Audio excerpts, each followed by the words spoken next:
हरे कृष्ण कृष्ण कृष्ण हरे हरे, हरे राम राम राम हरे हरे, हरे कृष्ण कृष्ण कृष्ण हरे हरे, हरे राम राम राम हरे। ग्रंथ राज श्रीमद् भागवतम महापुराण की जय। कलि पावन अवतार चैतन्य महाप्रभु की जय। नित्य लीला प्रवेश अभय चरणारविंद भक्ति वेदांत स्वामी श्रीला प्रभुपाद की जय हो। Srimad Bhagavatam canto 4 chapter number 8 verse number 71 से प्रारंभ करेंगे। इस आध्यात्मिक जगत में प्रवेश करने से पहले गुरु और गौरंग से कृपा की याचना करते हुए मंगलाचरण करेंगे, ताकि हम जो कुछ श्रवण करने वाले हैं उसका हमें पूरा पूरा लाभ प्राप्त हो सके, जो कि है कृष्ण प्रेम की प्राप्ति।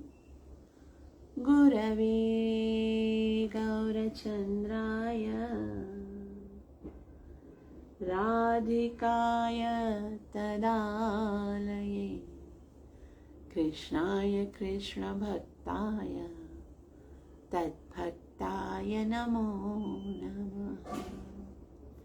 जय श्री कृष्ण चैतन्य प्रभु नित्यानंदा श्री अद्वैत गदाधर श्रीवासदि गौर भक्त। हरे कृष्ण कृष्ण कृष्ण हरे हरे, हरे राम राम राम हरे हरे। ग्रंथ राज श्रीमद् भागवतम महापुराण की जय। Shrimad Bhagavatam canto 4 chapter number 8, जिसका शीर्षक है ध्रुव महाराज का गृह त्याग और वन गमन। और हमने देखा कि ध्रुव महाराज वन में गए और वहाँ पर नारद जी से उनकी भेंट हो गई और नारद मुनि ने उन्हें भक्ति और ध्यान की पूरी परिक्रिया समझा दी। और उसके उपरांत ध्रुव महाराज मधुवन में चले गए। नारद मुनि ने उत्तानपाद राजा को सांत्वना दी कि आप चिंता मत कीजिए, आपका पुत्र बहुत ही सुदुष्कर्म कर्म, वो बहुत ही महत्वपूर्ण और कठिन कार्य करने के लिए गया है, लेकिन शीघ्र ही अपनी तपस्या को पूरा करके पुनः वापस लौटेगा और आपके पूरे राज्य जो परिवार है उसके लिए बहुत बड़ा गौरव होगा और बहुत सम्मान मिलेगा ध्रुव महाराज के कारण। तो आप चिंता मत कीजिए। और उसके उपरांत हम देखते हैं कि ध्रुव महाराज जब मधुवन में जाते हैं तो वहाँ पर किस तरह से अपनी साधना करके भगवान को प्रसन्न करके और भगवान को अपने समक्ष आने पर विवश कर देते हैं अपनी इतनी कठोर साधना से। तो वो साधना कैसे करते हैं, आज हम उसके विषय में डिटेल से पढ़ेंगे। तो यहाँ पर श्रीमद् भागवतम के हरे कृष्णा कृष्ण कृष्ण हरे हरे, हरे राम राम राम। 8वें अध्याय के श्लोक नंबर 71 में हम साधना के विषय में सुनेंगे कि किस तरह से ध्रुव महाराज तीर्थ स्थान में पहुंचते हैं और वो क्या करते हैं। मैत्रेय मुनि कहते हैं, तत्राभिषक्तः प्रयतः तामुपोष्य विभावरीं समाहित पर्यचर दृश्यादेशेन पुरुषम। ऋषि आदेशम यानी जैसे जैसे नारद मुनि ने आदेश किया था वैसे वैसे वो करने लगे। वास्तव में भक्ति में जो सबसे ज्यादा हमारी सहायता कर सकता है वो हमारे गुरु का आदेश है। हम मनमाने ढंग से कोई भी भक्ति करके भगवान को प्रसन्न नहीं कर सकते। इसलिए सबसे जो ज्यादा जरूरी है, महत्वपूर्ण बात है, वो है गुरु महाराज का आदेश। तो यहाँ पर जैसे ऋषि आदेश न पुरुषम, वो जिस तरह से नारद मुनि ने उनको आदेश दिया था वैसे वो करे। क्या किया, तत्राभिषक्तः, अभिषक्तः मतलब पहले उन्होंने जाकर यमुना नदी में स्नान किया। जैसे नारद मुनि ने बोला था ना स्नान करना, तो अभिष्टक और प्रियतः अर्थात ध्यान करने लगे, भगवान का ध्यान किया। और कैसे?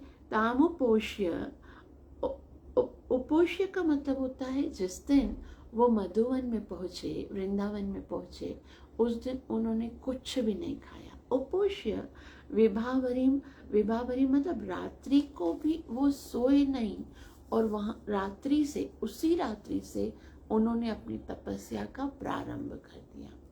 क्योंकि ऐसा बताया जाता है शास्त्रों में कि जिस दिन हम तीर्थ स्थान में पहुंचते हैं उस दिन हमको उपवास रखना चाहिए, उस दिन कुछ नहीं खाना चाहिए, क्योंकि ये बहुत बड़ा भगवान की असीम अनुकंपा होती है जो हमको उस दिन तीर्थ स्थान में भगवान ने आने का सौभाग्य प्राप्त किया।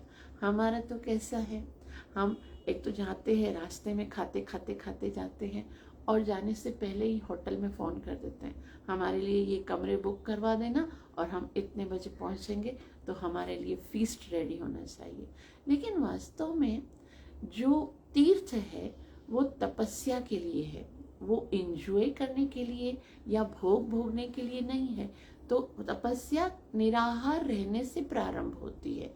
दो चीज़ें, निद्रा और खाना, ये दोनों चीज़ें जो है वो हमें तीर्थ स्थान में कम करनी चाहिए। जितना संभव हो सके उतना हमें कम करना चाहिए। वो हमें ध्रुव महाराज से शिक्षा मिलेगी कि उन्होंने क्या किया, तत्राभिषक्तः प्रियतः, वो प्रियतः तामुपोष्य विभावरीं समाहित पर्यचर, और फिर समाहित पर्यचरा।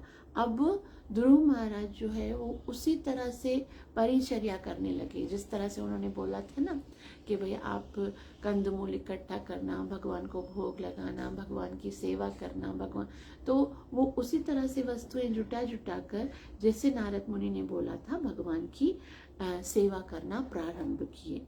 और अब हम देखेंगे कि ध्रुव महाराज ने दिन ब दिन किस तरह से अपने आहार को कम कर दिया, निद्रा को समाप्त कर दिया, और फिर भजन में आगे बढ़ रहे हैं। तो यहाँ पर बताया जा रहा है कि धीरे धीरे उन्होंने अपने जो आहार हम खाते हैं ना वो बिल्कुल कम करते गए। वास्तव में भक्तों, ये जो आहार और निद्रा है ना, ये सबसे बड़ी बाधा है भक्ति में। आजकल तो इस तरह की कोई शिक्षा दी नहीं जाती। सबसे पहले क्या बताया जाता है, ज़्यादा से ज़्यादा आपको क्या करना है, सोना है, क्योंकि सोने से, रेस्ट करने से आपका शरीर स्वस्थ रहेगा। प्रॉपर नींद होनी चाहिए, प्रॉपर रेस्ट होना चाहिए। लेकिन आध्यात्मिक जीवन में आगे बढ़ने में सोना इतना महत्वपूर्ण नहीं है। वास्तव में तो ये है कि जो समय जो हम सोने में गुजारते ना, वो सबसे ज़्यादा वेस्टेड टाइम होता है, क्योंकि उसमें हम कुछ भी नहीं कर रहे होते हैं। सबसे ज़्यादा नुकसान जो है जीव का उसी समय हो रहा होता है जब वो सो रहा होता है। तो यहाँ पर सोना वास्तव में सबसे ज़्यादा फालतू टाइम है। इसलिए ध्रुव महाराज ने सबसे पहले तो सोना समाप्त कर दिया, और फिर क्या किए, तत्रा त्रिरात्रान्ते तिरात्रान्ते कपित्थ बदराशन आत्मवृत्त्यानुसारेण मासं निन्ये च नरहरिं। वो बोले त्रिरात्रि तित्रारंते, यानी 3 दिन के बाद वो क्या करते थे, कपित्थ बदराशना। एक कपित्थ नाम का एक फल होता है जो बहुत गाढ़ा सा होता है और बंदर भी नहीं खा सकते, ऐसा है। और बदराशना और बेड़, वो क्या करते थे, 3 दिन के बाद पहले महीने में वो सिर्फ 3 रात बीतने पर एक बार भोजन खाते थे। और वो भोजन में क्या खाते थे, वो बेर खाते थे, और ये कपित्थ नाम का एक फल है वो खाते थे 3 दिन के बाद। माना महीने में सिर्फ 10 बार खाया उन्होंने। क्या इनकी तपस्या है। पूरे महीने में 10 बार उन्होंने खाया, और वो भी क्यों खाया? आत्मवृत्त्यानुसारेण, आत्मवृत्त्यानुसारेण अर्थात अपने शरीर को पालने के लिए। वास्तव में भक्तों, भोजन केवल शरीर को पालने के लिए है। यहाँ पर लोग कैसे क्यों जीते हैं? वो खाने के लिए जीते हैं। लेकिन ये जो जीना है ही हमें, ये जीना क्यों है? भगवत प्राप्ति के लिए। और ये जीना है उसके लिए क्योंकि शरीर में भोजन की आवश्यकता है, तो बस उतना ही डालना चाहिए।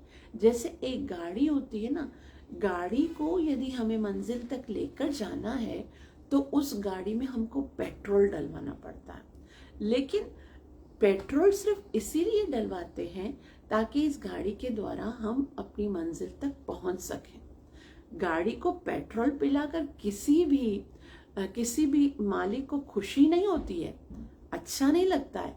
लेकिन क्योंकि अगर हम गाड़ी में पेट्रोल नहीं डालेंगे तो ये हमें हमारी मंजिल तक नहीं पहुंचा सकेगी, इसीलिए वो डाला जाता है ना, जो फ्यूल हम डालते हैं।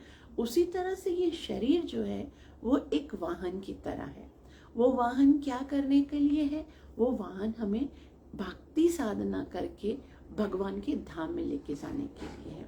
और इस शरीर को हमें उतना ही भोजन देना है कि वो स्मूथली उस रास्ते पर चल सके बस। और उसको अधिक ये खिला वो खिला। आप देखिए, आपके घर में कोई गाड़ी हो, आप उसके अंदर पेट्रोल डलवाते रहे और उससे कोई भी सफर नहीं कर रहे हैं, तो फिर क्या लाभ है उस गाड़ी का, है ना?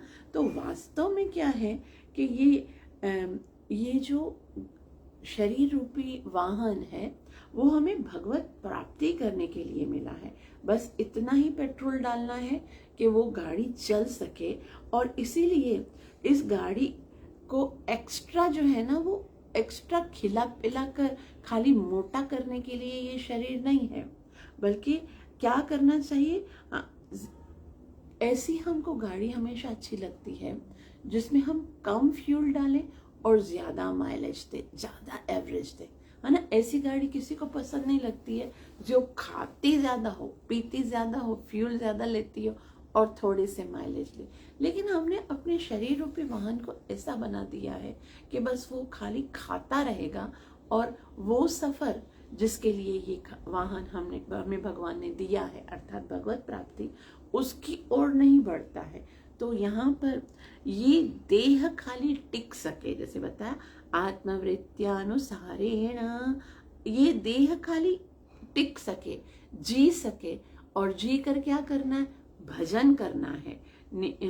निन्यचर्यन हरिम, यानी वो अपने भगवान के भजन, अर्चर्यन मतलब भगवान का भजन करने में वो सहायक हो सके, इसीलिए इस शरीर को भोजन देना है।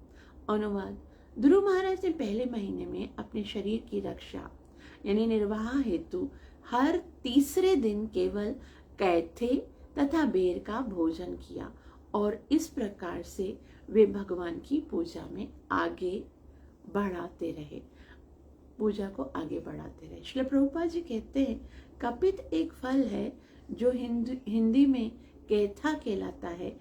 इस फल प्राय बंदर खाते हैं, इसे मनुष्य कम ही खाते हैं।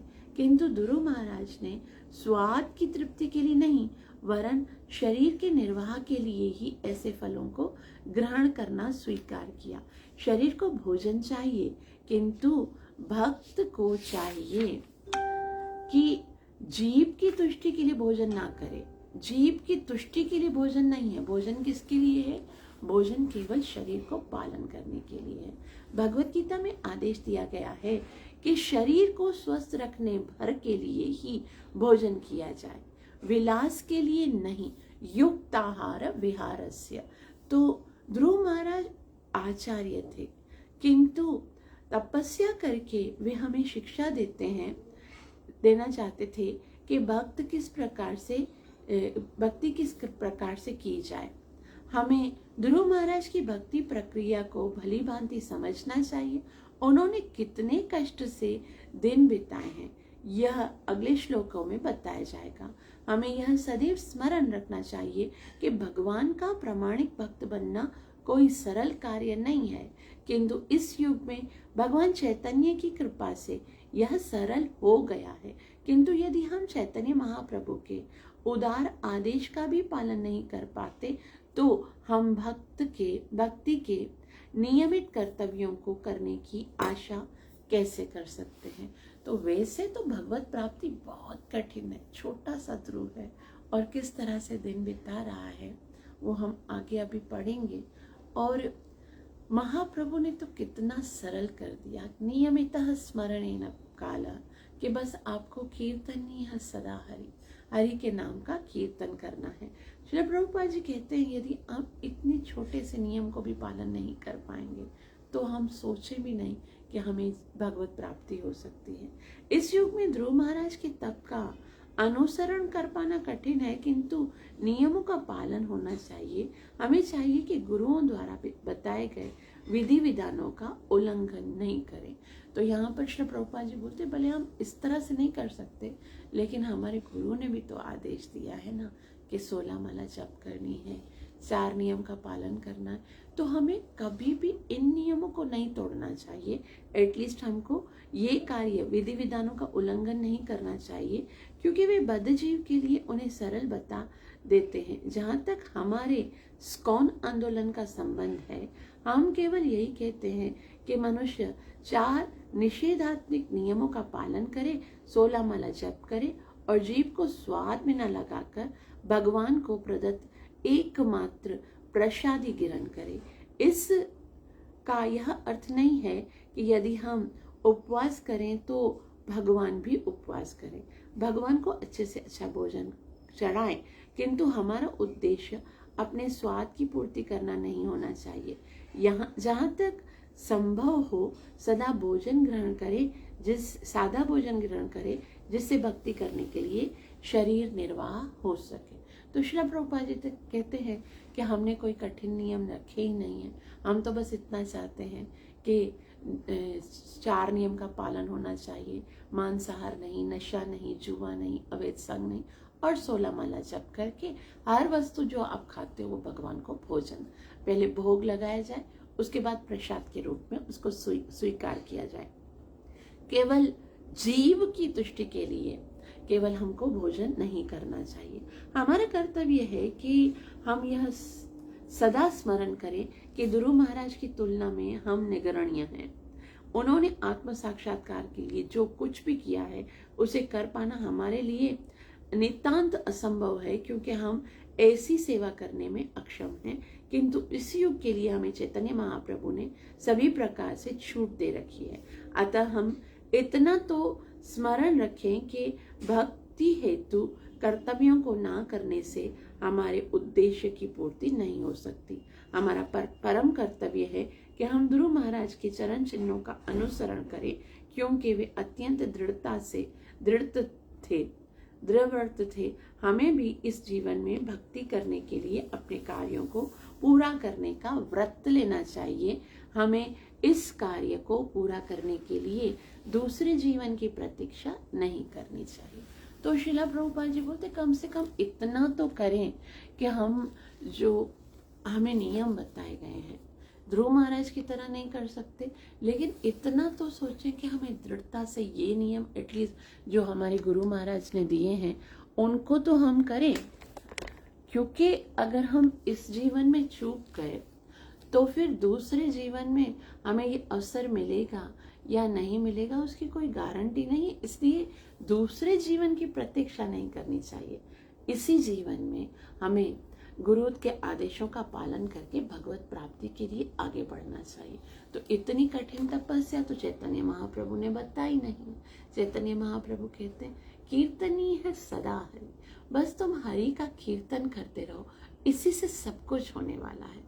चेतो दर्पण मार्जनम बहुमहादावाग्नि निर्वापणम, ये सब जो भी है हृदय के अंदर अपराध है वो खत्म हो जाएंगे। भगवान के प्रति प्रेम नहीं है वो जागृत हो जाएगा। काम क्रोध आदि विकार समाप्त हो जाएंगे और विद्यावधु जीवनम, जीवन में जो है वो ज्ञान प्राप्त हो जाएगा। आनंद का संचार होने लगेगा। करना क्या है? वो करना है केवल हरिनाम का संकीर्तन। तो इसी तरह से हमें अपने कार्यों को अवश्य पूरा करना चाहिए जो हमें गुरु और शास्त्रों से पता चलते हैं। उसके बाद ध्रुव महाराज ने पहले 1 महीने में क्या किया? त्रिरात्रम त्रिरात्रेंते कपित था। तीसरी रात में उन्होंने बेर और कपित फल खाए। और उसके बाद क्या किया? दूसरे महीने में द्वितीयं च तथा मासं षष्ठेर्बको दिने तृणापर्णादिभिषेणा कृतानोऽभ्यर्चयन् विभुं।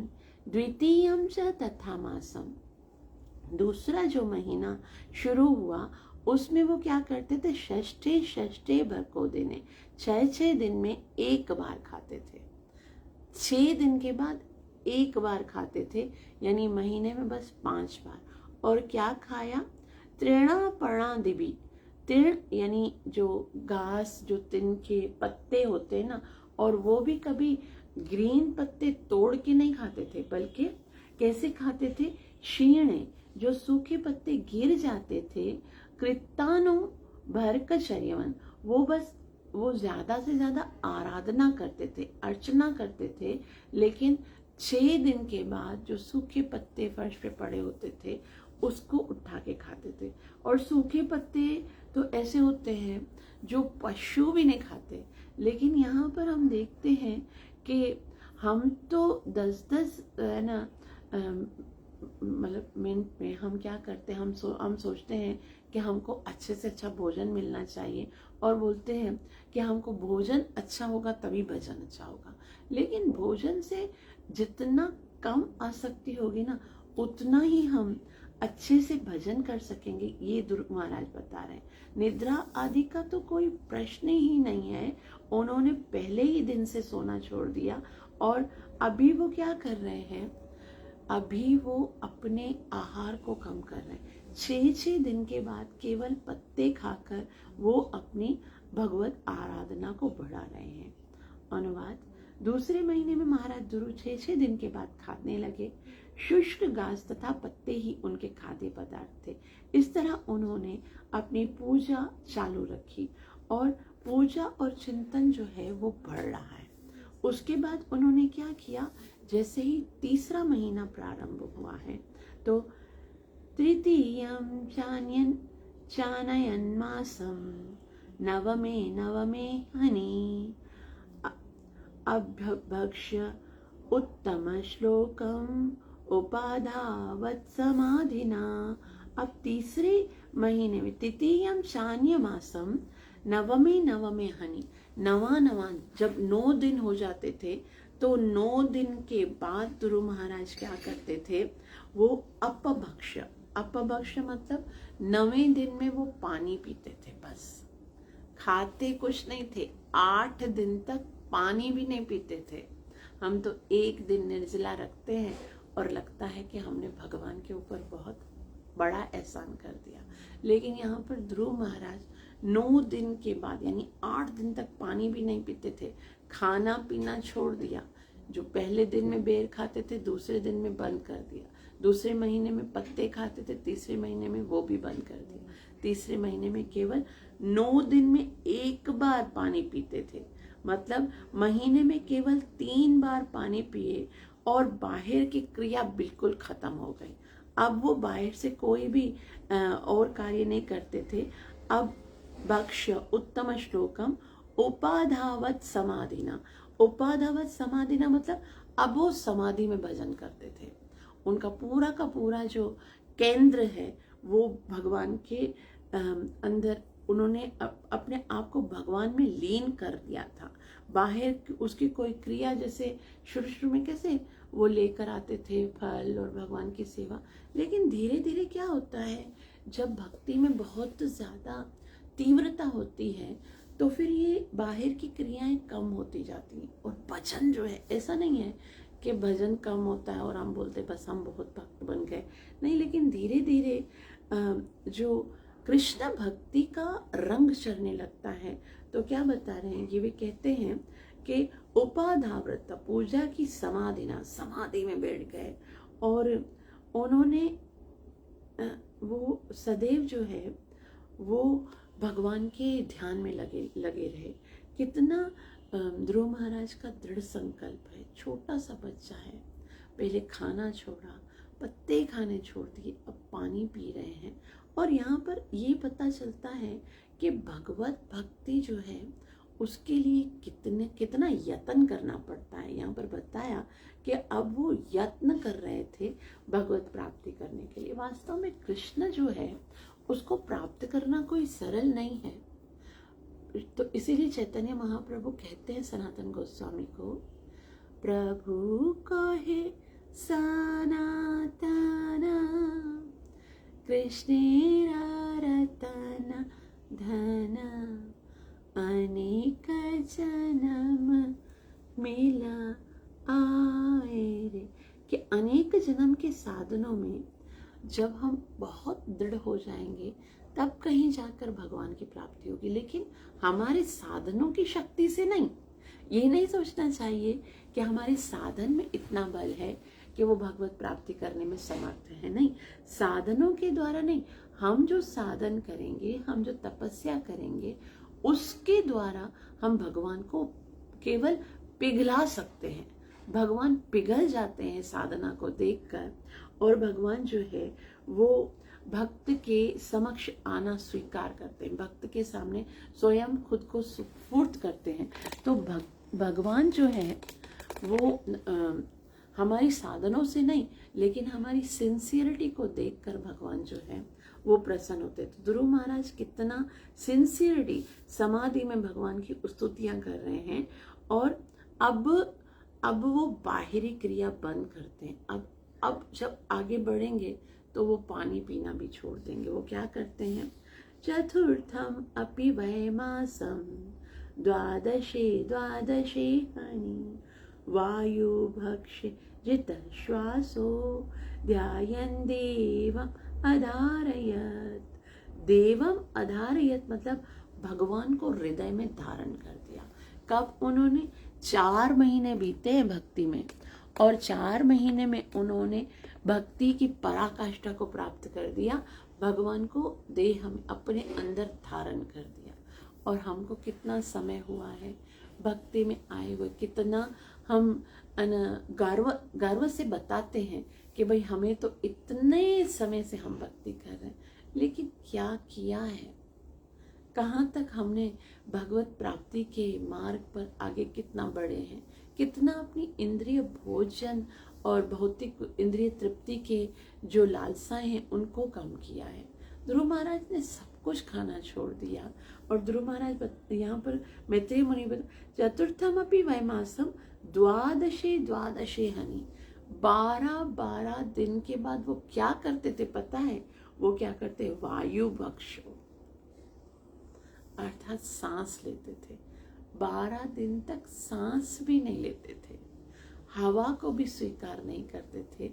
और फिर वो इतना ध्यायन देवम अधारयत, और पूरा का पूरा हृदय में भगवान को ध्यान करते थे। हृदय में भगवान को एकाग्रता से वो जो सूरत, जो स्वरूप नारद मुनि ने बताया था, उसी स्वरूप का ध्यान करते थे नारद मुनि।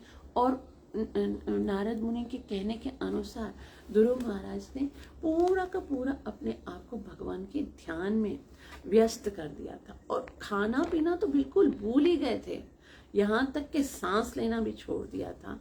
और 12 दिन के बाद एक बार सांस लेते थे। मतलब 1 महीने में वो कितना सांस लेते होंगे, है ना? 3 बार भी सांस नहीं लेते थे।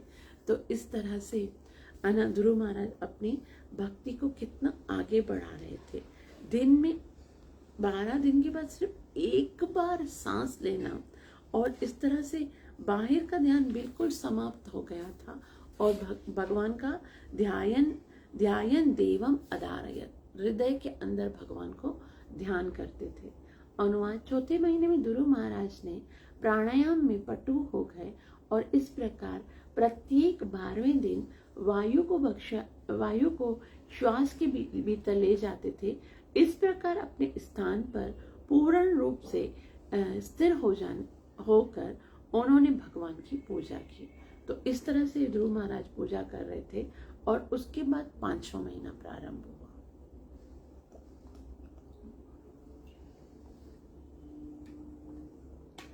पांचवें महीने में उन्होंने क्या किया?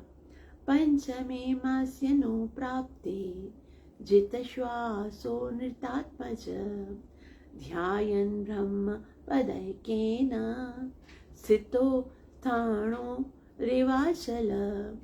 ध्यायन् ब्रह्म पदैकेन, पद एकेन मतलब अब वो एक पैर पे खड़े हुए। इससे पता चलता है अब तक 4 महीने तक वो 2 पैर पे खड़े थे और पंचमे मास्यनो प्राप्ते, 5वां जब मास शुरू हुआ, जित श्वासो, फिर उन्होंने अपनी सांस बिल्कुल बंद कर दी। जित श्वासो यानी उन्होंने अपनी सांस को पूरी तरह से जीत लिया और ध्यायन् ब्रह्म पदैकेन, और एक पैर पर खड़े होकर वो उस ब्रह्म का ध्यान करने लगे। परब्रह्म का मतलब क्या है? यहाँ पर परब्रह्म का मतलब कोई निराकार नहीं, क्योंकि नारद मुनि ने ये शिक्षा ही नहीं दी थी। परब्रह्म जो लिखा हुआ है ध्यायन् ब्रह्म पदैकेन, तो जिनका स्वरूप चिन्मय है, दिव्य है, जिनकी लीलाएं प्रकृति से पार है, ऐसे श्री विष्णु भगवान को वो ध्यान करने लगे। और भगवान पहले वो ध्यान कर रहे थे, लेकिन अभी क्या स्थित, तो भगवान जो है वो उनके हृदय में स्थित हो गए थे। और स्थाणु रिवाचला, रिवाचला का मतलब होता है कि एक अचल बहुत स्थिर जड़ होती है, जैसे जिसको स्थाणु बोलते हैं।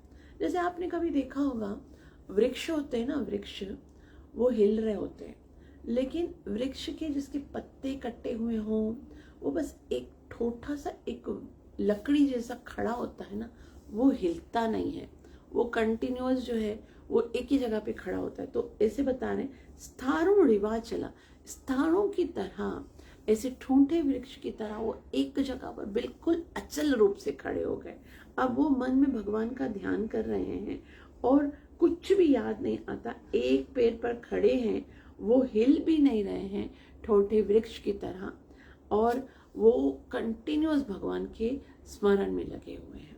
अनुवाद: 5वें महीने में राजपुत्र महाराज ध्रुव ने श्वास रोकने पर ऐसा नियंत्रण प्राप्त कर लिया कि वे एक ही पांव पर खड़े रहने में समर्थ हो गए, मानो कोई अचल ठूठ हो। इस प्रकार उन्होंने परब्रह्म में अपने मन को केंद्रित कर दिया। तो यहाँ पर बता रहे हैं कि ध्रुव महाराज जो है वो इतना अचल हो गए थे कि उन्होंने अपनी सांस को बिल्कुल रोक दिया। अब वो सांस भी नहीं ले रहे हैं और उसके बाद उनका जो है पूरा का पूरा केंद्र जो है, मन जो है, वो भगवान में लग गया था और वो भगवान के विषय में ही अब केवल ध्यान करते थे और कुछ भी नहीं कर पा रहे थे। खाना पीना छोड़ दिया, सांस लेना भी छोड़ दिया। अब पूरा का पूरा जो है मन केवल भगवान के चरणों में लगा हुआ है। और उनके मन की स्थिति बताते हुए यहाँ पर मैत्रेय मुनि कहते, मानसिक दशा का क्या वर्णन है उनका। सर्वतो मन आकृष्य हृदि भूतेन्द्रियाशयं ध्यायन् भगवतो रूपं नाद्राक्षीत् कंचनापरम। सर्वतो मन आकृष्ट, यानी मन जो है वो पूरी तरह से आकृष्ट हो गया। हृदि भूतेन्द्रियाशनम, हृदि भूतेन्द्रियाशनम अर्थात हृदय में, भूतेन्द्रियाशनम इंद्रियों के आश्रय तथा विषय, सब ओर से मन को हटाकर अब और कोई दूसरा शब्द नहीं, इंद्रियों की वृत्ति को नहीं पकड़ रहे थे, केवल भगवान के रूप को ही वो देख रहे थे।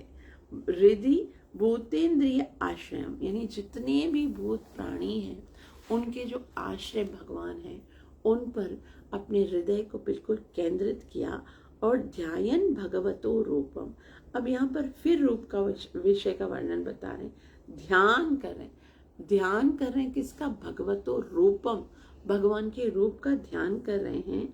और नाद्राक्षित किंचना परम, ना अद्राक्षित कृष्णा, और कुछ भी अपने नेत्रों से नहीं देख रहे हैं, ना ही अपने हृदय में स्मरण कर रहे हैं। पूरा का पूरा ध्यान जो है वो भगवान में है। खाना बंद हो गया, पीना बंद हो गया, कुछ भी नहीं खा रहे हैं और केवल भगवान के दर्शन कर रहे हैं। वो भी कहाँ? मन में भी, खाली ऐसा नहीं सामने भगवान, मन में भी भगवान के दर्शन कर रहे हैं। और पूरा को पूरा भगवान नाद्राक्षित कंचनामपि पराम, और कुछ भी नहीं देख रहे।